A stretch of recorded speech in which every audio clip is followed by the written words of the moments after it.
Today I'm going to share with you the benefits of investing early at your age and why you should start investing even if you are just a student here in Canada.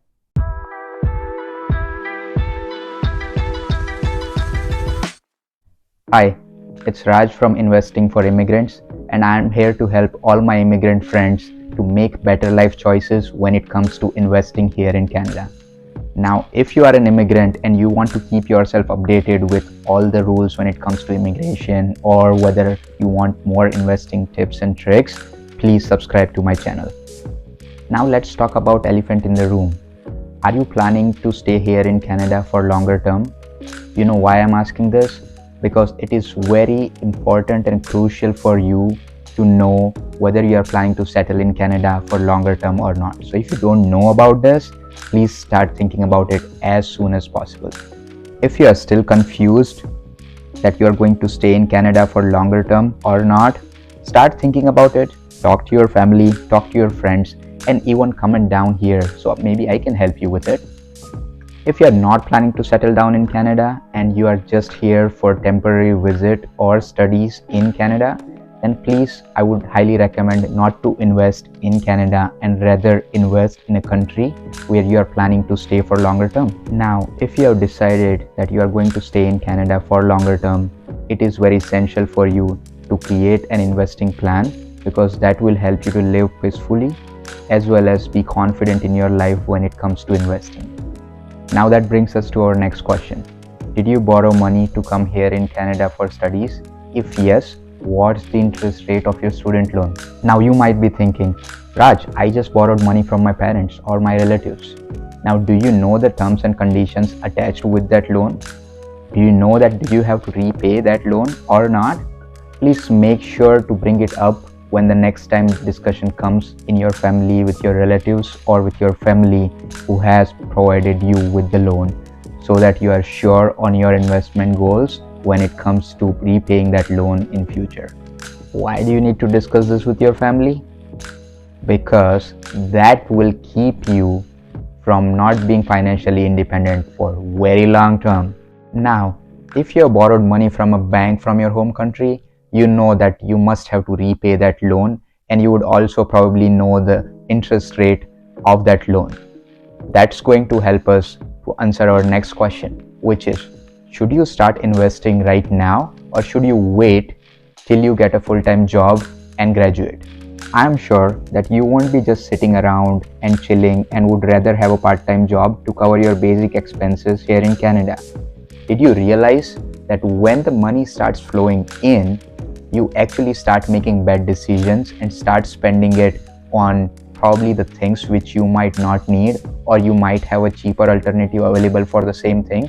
For example, oh, I need this new phone for XYZ reason, or oh, I definitely need a car to go to work for this part-time job. Oh, definitely need to buy this expensive parka because you know what, winter is coming. Okay, I get it that you might need certain things for here and there and a lot of reasons, but that doesn't mean that you make the most expensive choices when it comes to buying certain things. You can always make alternative decisions and buy cheaper things which might help you for longer term in making your savings goals. Now, if your student loan has a rate of interest of more than 10%, I would highly recommend to start paying it up with the little savings you have. I'm not asking about paying the principal, but pay at least the interest portion of it. You know why it will help you? Because if you start paying up the interest, you are not accumulating the compound part of the interest. Coming back to the investments, whatever I said about the 10%, it might change for some people right now. We are in 2023 and we are, believe it or not, in the recession. We are just waiting for the government to make it official. Why is that important for you? Because this can turn out to be a gold mine. Now you must be thinking, Raj, how does that help me as an immigrant student who does not have a lot of money? Wait, let me tell you more about it. You are once in a decade situation in which any or all of your investments may give you returns of 50 to 100% in next few years. Now, isn't that great? When market recovers from recession, it gives back more than it took. That brings us to our next question. How should I invest in the stock market? Can I invest with as low as $100? Would you be able to spare $100 with all your expenses you have every month? If your answer is yes, then I would recommend, even if your interest rate is 10%, start investing at least for this year. Now, for the people who are watching this video after a few years, this may not be relevant to you, but for the people who are right now in this recession period, this can really turn out to be a gold mine for you. And as I said, any investment will bring greater returns. Now, if you are not new to the investing, you already know how you would invest and you probably would have a desired portfolio. So don't stop yourself from investing, and at least invest for this year, as I said. But for the people who are new to the investing, I would have some tips and suggestions for you to follow.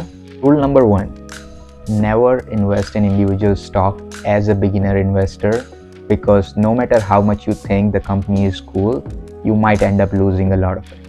So, rule number 1: please always invest in the ETF or rely on other funds to help you out with your investing.